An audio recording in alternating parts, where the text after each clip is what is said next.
Hey guys, how you doing? So let's talk some more about business. The last time we spoke about having systems in your business. Now I want to talk to you about the market, the importance of keeping in touch and having your fingers on the pulse of the market. First to begin, it doesn't matter what size your company is, no one is bigger than the market. And the customers make the market. You have to realize that. So if you're a small mom and pop, if you are just selling one item per day, if you have this online business or you have a brick and mortar or you're just selling out of the back of your car or just go on the phone or just bringing something just out of nowhere and just selling to someone, you have to respect your customers because no one is bigger than the market. You know, Yahoo got an offer a couple of years ago for $19 billion for the company. You know how much it was sold a few years back for? $4 billion. So it dropped from 19 to 4 because the market changed and they weren't responsive enough. Yahoo, with all that resources and all that image and all that stuff. So many huge companies have disappeared. Kodak had somewhere in the region of $500 million in value. It's disappeared. So you have to respect your customers. You have to understand what your customers want. And you have to have customer service. You have to treat your customers with respect. Your customers are everything. You can't have staff or you giving your customers attitude, not being responsive, answering them 10 days after they have a problem. And many big companies get into that. Now, you're a small company, you're a small business, you're trying to do something, you have to be on the cutting edge of customer service. You know, I went into this restaurant and they had this guy at the front of the restaurant and he was serving.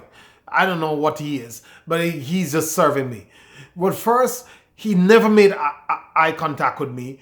He just threw my food on the counter and he grabbed the money from me. I was like, who are these people?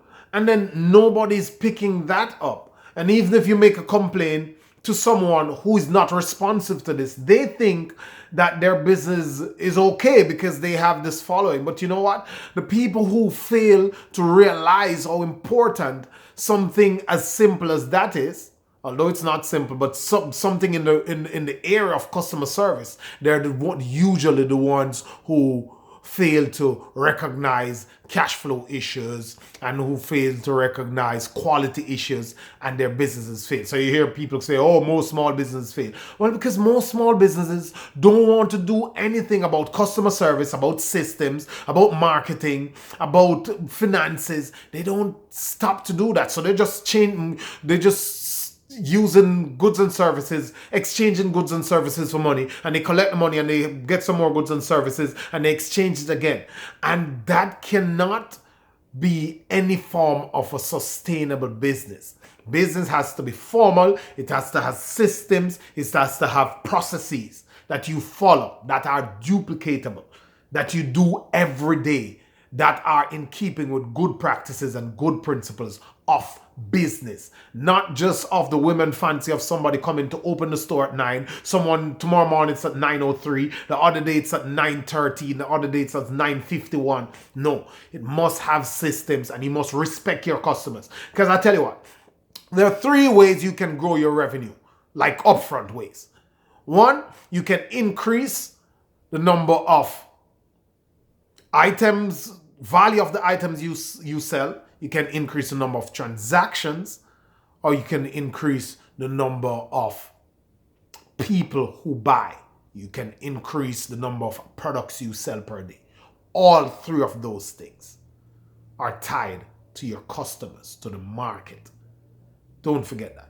So whatever you're doing, focus on your customers. The market is king. Thank you. Have a good day.